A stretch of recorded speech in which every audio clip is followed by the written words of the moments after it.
9 मई का दिन मुल्की तारीख का स्याह बाब। नैब एलामी के मुताबिक इमरान खान को कानून के मुताबिक हिरासत में लिया गया। गिरफ्तारी के फौरी बाद मुनज़्ज़म तरीके से आर्मी इमलाक और तंसीबात पर हमले करवाए गए।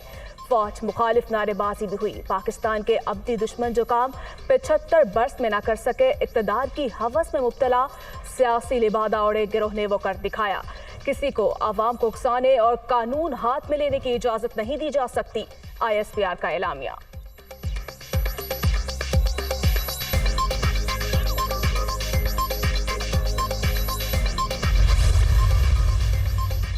अमन और अमान बरकरार रखने के लिए बड़ा फैसला। वफाकी काबीना ने इस्लामाबाद, पंजाब और खैबर पख्तूनख्वा में फौज तैनात करने की मंजूरी दे दी।